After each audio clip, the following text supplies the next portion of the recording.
इस वीडियो में भी हम देखने वाले हैं जो बीटीएससी के द्वारा जूनियर इंजीनियर का बहाली लिया गया था एडवर्टाइजमेंट नंबर 01/2021 के तहत। यहाँ पे आप देख सकते हैं जो बीटीएससी जेई का है, जो बिहार गवर्नमेंट जो जूनियर इंजीनियर का बहाली लेता है वो लेवल 7 में रहता है और बेसिक पे इनका 44,900 होता है। वहीं अगर बात कीजिएगा सेंट्रल गवर्नमेंट में तो लेवल 6 होता है और बेसिक पे 35,400 होता है। जैसे कि रेलवे जो जेई होता है उसका 35,400 होता है और ग्रेड पे उनका 4200 होता है और बिहार गवर्नमेंट का जो भी जूनियर इंजीनियर है उनका 4600 होता है। तो उसके तहत कितना सैलरी बनेगा, बहुत सारे जो जूनियर इंजीनियर ज्वाइन किए हैं बहुत अलग अलग डिपार्टमेंट में, डब्ल्यूआरटी में, आरडब्ल्यूटी में, अनेक अनेक डिफरेंट डिफरेंट डिपार्टमेंट में, तो उनका सैलरी इन हैंड अभी क्या बनने वाला है उनके ज्वाइनिंग के बाद।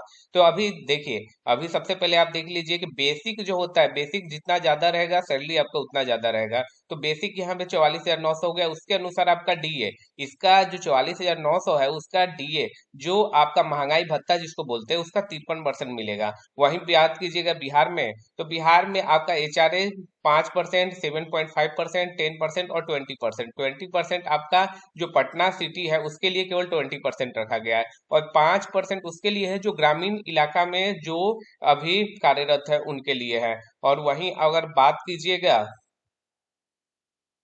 यहाँ पे आप इस पेपर न्यूज से देख सकते हैं कि बिहार में जो आप देख सकते हैं कि एचआरए है, जो पटना में आप देख सकते हैं कि पहले 16% था उसको 20% कर दिया गया। वहीं आप देख सकते हैं जो प्रमंडल होते हैं, जैसे कि इस आपका जो सारण प्रमंडल है वैसे ही आपका देखिए जो इतने भी प्रमंडल है उसमें आपको आसानी से 10% मिल जाता है।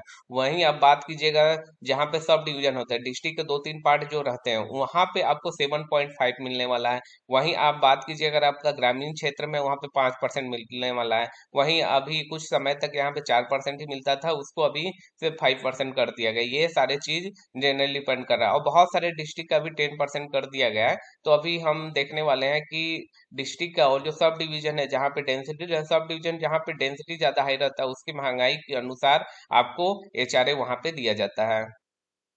वहीं आप बेसिक आपका देखिए यहाँ पे 44,900 हो गया। अगर आप 44,900 का 53% निकालिएगा, 53%, तो आपको इतना अमाउंट आएगा। वहीं हमने एचआरए निकाला तो एचआरए आप देखिए, एचआरए यहाँ पे पटना के लिए आपको इतना निकला। वहीं आप यहाँ बात कीजिएगा प्रमंडल के लिए, जो बड़े डिस्ट्रिक्ट होते हैं वहां के लिए, और ये जितना भी ग्रामीण इलाका होता है वहां पे मिनिमम जो आपको एचआरए मिलेगा इतना मिलेगा ही मिलेगा।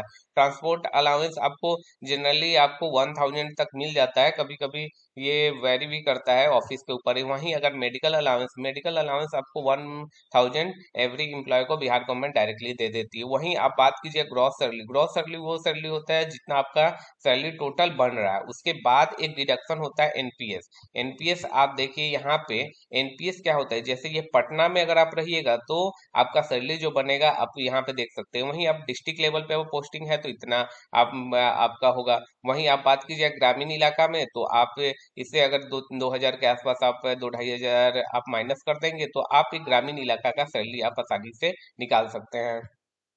जो एनपीएस जो बिहार गवर्नमेंट एम्प्लॉय का कंट्रीब्यूशन होता है, जो बेसिक सैलरी होगा और डीए हो गया उसका 10%, जैसे आपका बेसिक हो गया 44,900 और इंटू 1.53 कर दिया क्योंकि बेसिक प्लस डीए करना है, तो आपका टोटल सैलरी जो निकला 68,699 रुपये, उसका हम 10 से डिवाइड कर देंगे तो उसका 10% आ गया। तो अभी करीब आपका 6,800 का आपका एनपीएस कटेगा और इतना ही कंट्रीब्यूट क्या करेगी, बिहार गवर्नमेंट में कंट्रीब्यूट करेगी। जितना आपका कटता है उतना जो वही पैसा आपके रिटायरमेंट के समय मिलता है। तो इन हैंड सैलरी अगर आप डिस्ट्रिक्ट लेवल पे है तो आपकी पहली ज्वाइनिंग के समय भी आपकी सैलरी करीब आप देख सकते हैं 68,000 के आसपास ही सैलरी बनेगा। तो एक बड़ा अमाउंट होता है जो इनिशियल लेवल पे आपको सैलरी मिलता है। ये इतना ज्यादा, जो बहुत सारे ऐसे बिहार जो बीपीएससी के द्वारा बहाली लिया जाता है वो उसमें बहुत सारे ऐसे पोस्ट है जो ऑफिसर लेवल के, उनकी भी सैलरी इतना ही बनता है। वहां पे भी बीपीएससी में भी आप देखेंगे कि आपका 4600 जो ग्रेड पे हुआ है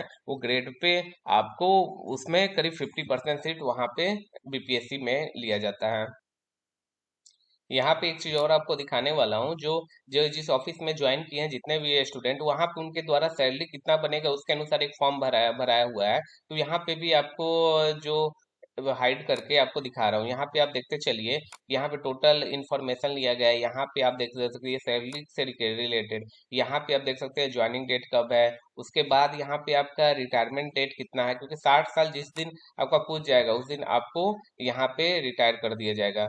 तो यहाँ पे अब देखिए जो जितने भी लोग ज्वाइन किए हैं, उनके पास काफी लंबा टाइम, यहाँ पे देखिए इनका लेवल कितना है, ग्रेड पे कितना है, यहाँ पे देख सकते हैं डीए 53% है, उसके अनुसार ही आपका ये भेज दिया जाएगा। यहाँ पे आप देखिए, यहाँ पे उसके बाद देखिए ये सारा डिटेल यहाँ पे भरा हुआ है। तो यहाँ पे आप देख सकते हैं कि जैसे ही आप यहाँ पे देखिए कि बेसिक हो गया, उसके बाद यहाँ पे ग्रेड पे में 6 पे लगा हुआ है, उसका कोई ज्यादा महत्व नहीं है। यहाँ पे देख सकते हैं 53% की यहाँ पे जो टोटल सैलरी बन रहा है।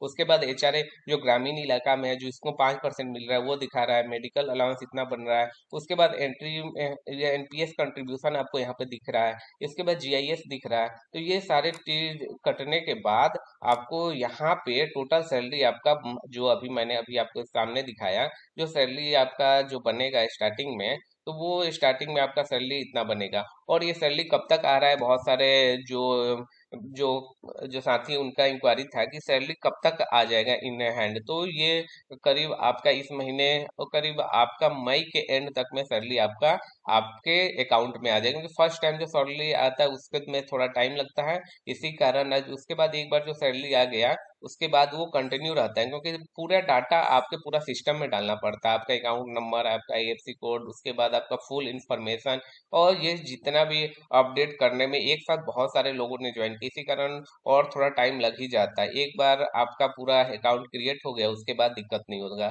अगर कोई और जानकारी चाहिए तो आप कमेंट कीजिएगा। Thank you for watching.